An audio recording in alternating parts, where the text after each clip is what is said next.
Hi everybody, welcome to the Ask Svet About the Crypto channel, where I review and analyze white paper. And of course, I have today with myself Chris Gaynor, who is an instructor and founder of the Decentralized Educational Network, beautiful center here in Fremont.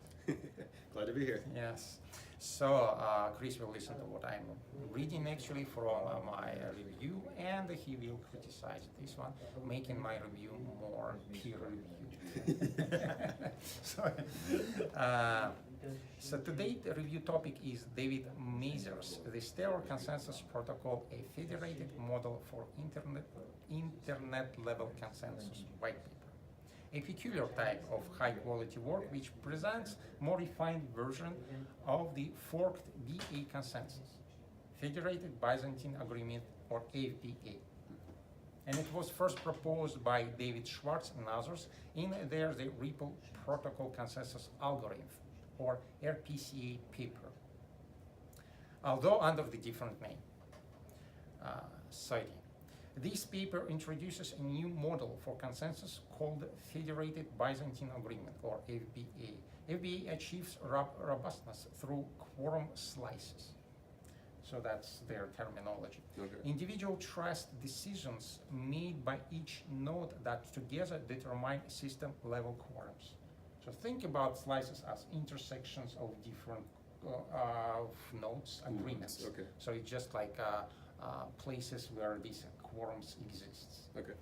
And the slices bind the system together much the way individual networks peering and transits decisions now unifying the intranet. So that analogy which is made in white paper. So you see it's kind of virtual places in the networks, the same as here it's virtual places where the consensus agreement are reached. So basically, FBA makes it possible for nodes to choose which other node it trusts by joining the so-called quorum slices. This is what we talk about. Yeah.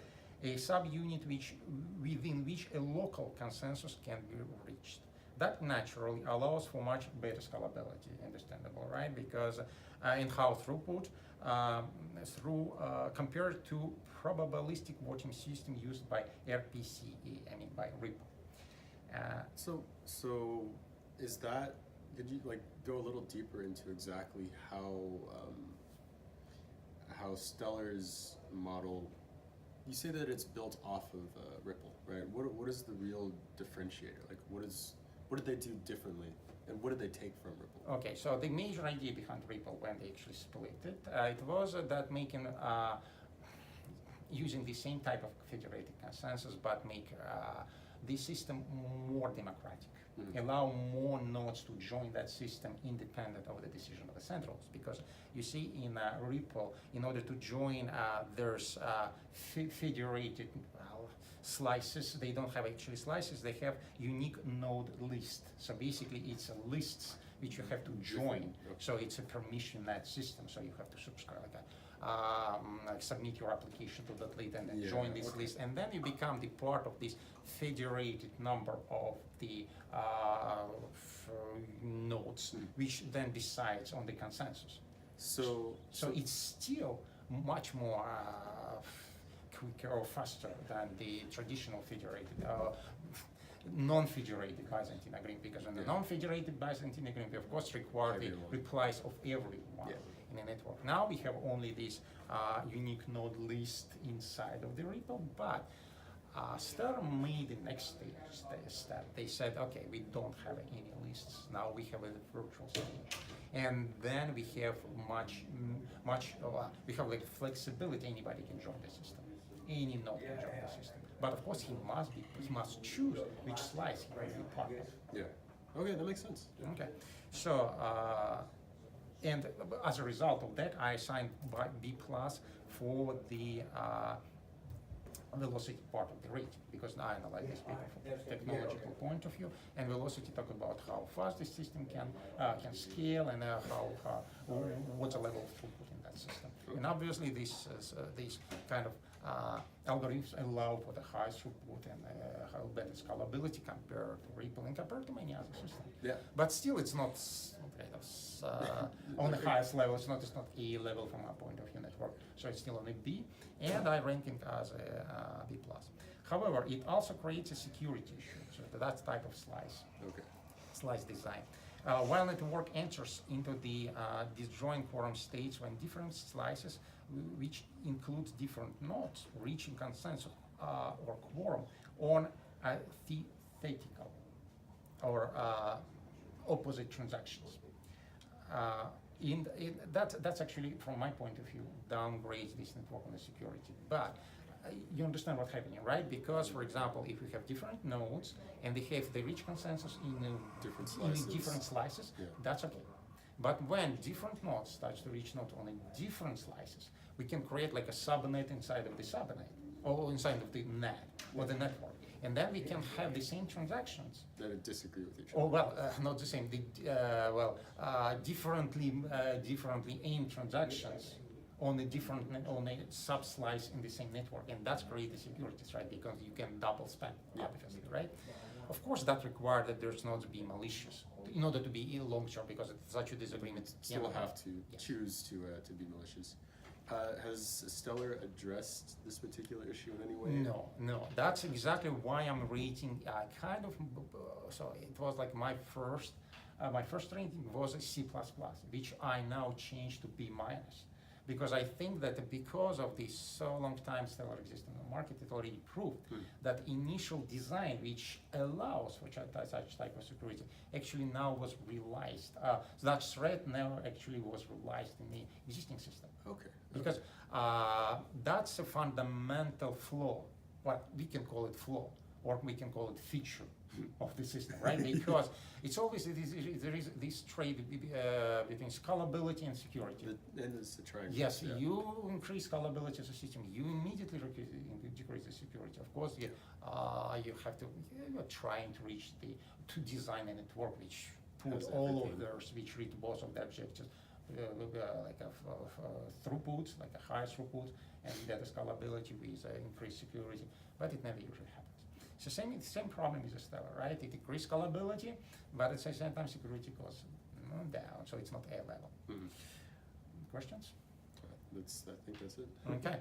So as to engineering, which I measure engineering as a beauty or the originality, more to say, right, of the design. As to the engineering, I'm not questioning this paper high caliber and originality. At the same time, it obviously stands on the shoulders of the Schwartz work. Remember Schwartz work, which I mentioned before, which actually designed the regional Ripple, yes. And because of that, I cannot appoint this network A level, because I appoint a network with a completely original design, and this kind of new breakthrough in the consensus field. But at the same time, it's still very elegant from my point of view. Mathematics beautiful. So as a result of that, the rating is B++. B++. So it's very, very close to A. And lastly, the last part of the rating is transparency. And you understand that the network, which was specifically designed for assure the high throughput and better scalability, I cannot not to take that into account, and that's why my rating for that is A. Yeah, makes sense. I mean, they're taking Ripple, which is a little more permission net, and taking the advantage of the technology that they've created, and essentially opening it up in a more decentralized fashion. So it's obviously already is in a design. Yeah. So I value that very, very high. And the result for the system, I have this system rating which has security for obviously security network, so how it's protected from malicious nodes and from attacks. And then we have velocity, as I said, it's for measuring throughput and scalability, and then we have engineering, innovation, beauty of the design, and then transparency. So for security, I assigned B-. For velocity, I assigned B plus. For engineering is B double plus, and for transparency it's A. So I think it's Pretty solid.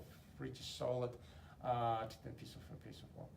I think that's reflected, and I've heard of a decent amount of projects, especially in Silicon Valley, that are looking into or utilizing Ripple. I mean, not Ripple, Stellar. Yeah, yeah, that's natural mistake. It used to be Ripple now, because they actually forked the protocol, but then they actually redesigned the code. Yeah. So they put, now they have a very much original code.